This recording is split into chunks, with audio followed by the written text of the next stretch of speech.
most of us understand that women they can be more unkind with their words. They're more permissive with their words. Like a dude would probably never tell his mate that you're looking fat, you're looking doughy. But a woman would be a lot more permissive and think it was okay to say something like that to a dude. Like, can we agree on that? So a woman is so far less likely to have heard her flaws from her mates, but out of kindness.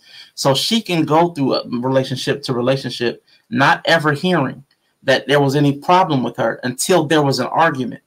And at that argument, you're going to dismiss anything said in the argument like, oh, they were mad or they were angry. They were trying to hurt me.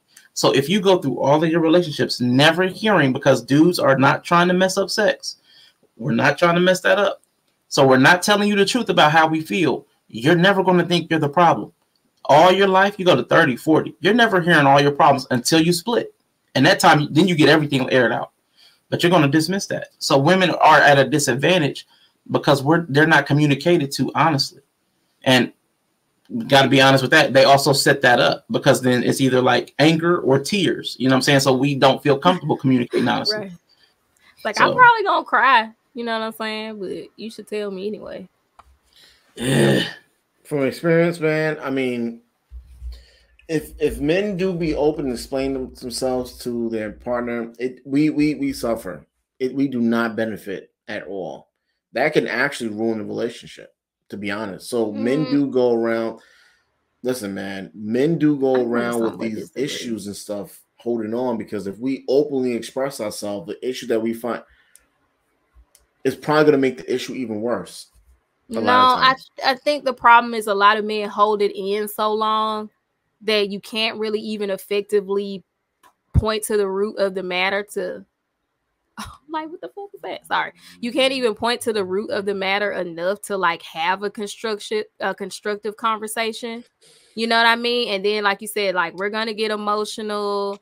And then like a lot of men get very frustrated very easily. Like if you say it one time and like say your partner's not grasping what you're saying, like the principle of it, but you can't really articulate. I just feel like a lot of men are really bad at communicating problems. A lot of men just hold it in so long to the point where like, no, you can't say anything now because this shit been irritating you for like 3 years. And you probably, there's probably no nice way to say it at that point. Like, I just feel like that's what happens to a lot. Like, sometimes I would do shit and my husband would be annoyed and he'll finally tell me. I'd be like, damn, like, how long I been? He'd be like, damn. This is the issue, Bree. If men knows, if we say, hey, babe, listen, this thing you're doing, we don't quite like it. You're going to have an attitude. Guess what? I don't get laid tonight. That's our main concern. Like, we got to deal with this attitude shit. We got to sleep on the couch. I don't sleep on the couch. But men got to sleep on the couch and they're not going to get laid that night. A lot of men are basically on tippy toes to try and get laid by their own wife. So if we bring up issues that's going to bring you out the mood. I mean, if I was working 12 hours a day, I come home and I'm like, hey, babe, I want to talk to you about something. Hey, listen, your ass, your breaths, it smells like ass. Can you go wash that shit? Right? Why you got to say it like that, though? That's the problem, because now you feel like just because it's your truth doesn't mean that you got to be an asshole when you say it. But now, there's nice ways to say, how would you tell your boss his breath stink? Hey, man, I'm just saying, like, if it was your coworker, y'all was about to go into a really important meeting and his breath was a little, maybe y'all just came from lunch or something. He had something heavy on the onions. Like, would you tell him, like, hey, what would you say? Like, let's just say you decided you was going to tell, let's just decide you were going to tell them their breath stunk because it was important to them. Like, you wouldn't want them going down bad like that. How would you say it to them? I'm very upfront. Like, nigga, what the fuck? It's 9 a.m. It's 8 a.m. Why you get the fuck out? That's nasty. No, let's say y'all just came back from lunch and he had like a heavy, or his breath was a little. You would probably be like, "Hey, you want some gum?" Like, I probably won't say nothing. You offer them a piece, or you might be like, "Hey, what you had for lunch? Maybe co-workers are the devil. Co-workers are not your friends. But I'm just saying. But you would find a way to say it. Okay, let's say I say it the kindest way. Come on, Brie. Probably not you, right? Because maybe you elevated, or maybe not. Well, who knows, right? If we say it the most kind of, hey, babe, you gained 30 pounds, and You know, it's just. I mean, how the fuck you? I mean, how else? That you know what's gonna happen? So I worked 12 hours. I came home. I ate, and now I'm telling you this problem because you want to communicate better. Now, how can I convince you? You're upset. How can I convince you in 40 minutes for me to get laid? But see, I put that in the fact that that's your fault for pussy worshiping. Well, if you want to pedestalize me and make me a god because you can't speak up for yourself because you worried about getting pussy every 24 hours, then I guess it's a trade-off, right? You get pussy, but you get a shitty partner. No, but see, and if you don't make it a habit in your relationship, it never will be one. That's what I'm saying. Like, you know, it can be done. It's just most people don't try. You just had a man express himself, right, of why we do certain things, and then you turned around and made it seem like, no, I'm the problem. Mm-hmm. Like that is a problem. You didn't acknowledge and took in what I said. I took in what you said, but it's the problem. No. Because in essence, you basically is giving you back what you gave me.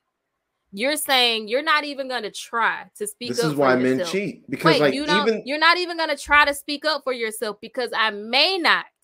You will not give you vagina if I don't like what you said. So you're making the choice based on what I may or may not even do. You're not even giving me the benefit of the doubt. Because I know you're not even trying it. I know you. I know you. Now, is this a person you tried this before and that's what happened? Or is this basic? Because what I'm hearing a lot is the assumption of how all women are.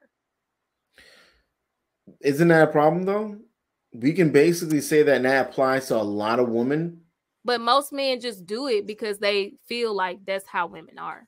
Like most men don't even try because you think they're not gonna get pussy. Because when we do, we get that what you're doing just right now. When we do, all I know is I can't believe Bree up here capping like this. You can sit and listen to a panel of women. It ain't gotta be dudes saying this. You'll listen to a panel of women who will tell you, girl, after I get off of work and I gotta deal with them babies and I cook and then he gotta want to come and touch me, I'm tired. I ain't feel like doing. And then you gotta hear something unflattering from the guy too. You already don't want to mess with him because you're tired and you gotta work and you're dealing with the kids and he gonna come and push up on you. You already don't want to deal with him. Then he's gonna tell you something you don't want to hear and you're gonna like, oh yes, baby, come to bed. Nah, come on. You don't want to. I'm just saying, like.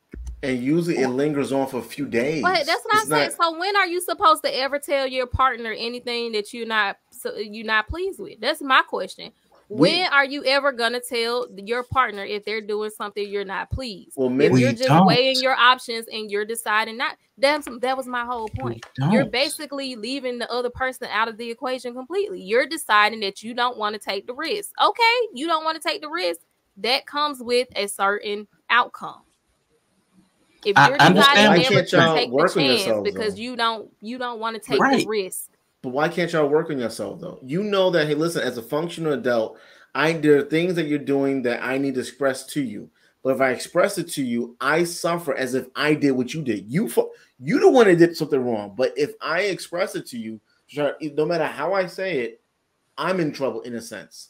I just talked about that. Ultimately, your partner should be able to self-regulate. That should be a personality trait that you look for in your partner. Because I said it when you were gone. I was saying anything my husband has ever said to me. Like, you need to. Men are expressing across the board, though. It's not like just one red pill guy is raging. Even married men are expressing it across the board. I pick and choose what I want to talk about. Why? Because I know what's going to happen in a few hours. She ain't gonna give it to me, or if it is, she ain't. Well, she just ain't gonna do it. And I gotta remind her. Listen, you forgot your property. I don't know. If your partner is not able to self-regulate, if you're picking a partner who can't self-regulate, and you're deciding you don't want to speak up about it because you don't want to lose your option to have sex, then that's a choice. I guess that's an intentional choice. I don't know. Choice, but this is what's that thing called? Was it the Sword of Damocles or something like that? Where it's like. There's some term where there's no or Hobson's choice. That's the one I'm looking for. Hobson's choice. There is no good choice. There is no winning here because it's like either we try to find this self-regulating woman who may or may not exist in the real world, or we deal with what we get and we work within the parameters that actually exist. But and most of us not happy. That's exactly what we're saying. We're saying that's a problem. The majority of men are unhappy because most women won't self-regulate. Like that's all I'm saying. I mean, y'all are making an intentional choice not to speak how you feel about it. So I mean, like, listen, I'm a woman. If you're with a partner, I'm a woman. I'm gonna stay on code. Can't self-regulate, and you're not gonna say anything to her. Then you've made your choice. But most of you, if you're unmarried at this point, you can't self-regulate. So all we have left are unself-regulators. Self-regulation does not require self-regulation is a personality trait. That's something that is part of your core way you handle yourself. It's not dependent upon you being with someone. I don't like the so way if someone's a bad self-regulator, they're a bad self-regulator. People who have issues with overeating, drinking habits, that is a sign of bad self-regulation. So that's the thing. These principles appear in other ways, right? But they always translate over. So you got to find people who can self-regulate. But there's not a sign on them. Yes, there is a sign. They're habits. So they're habits. For us to get along moving forward, I want you to self-regulate yourself, right? Because the way you're handling yourself is not right. I do self-regulate. See, like this, I'm on code. I'm a woman. I'm going to be on code. I don't care what you say. I do be on code. Thank you, Nova. So you Nova and I self-regulate. Yeah, I do agree that is. I'm not saying that choice isn't a good choice, but the choice being made does not change that it's going to put you down a certain path. Okay, yeah, you're getting pussy every night, right? In the immediate future, right? Risk versus benefit. You're going to get you're not going to say anything to her. You're still going to get laid, right? But over time, right? If you're in it for longevity, that could come back and bite you in the butt. But it's going to bite. I mean, but that's a choice. Being upfront. Anyway. Absolutely.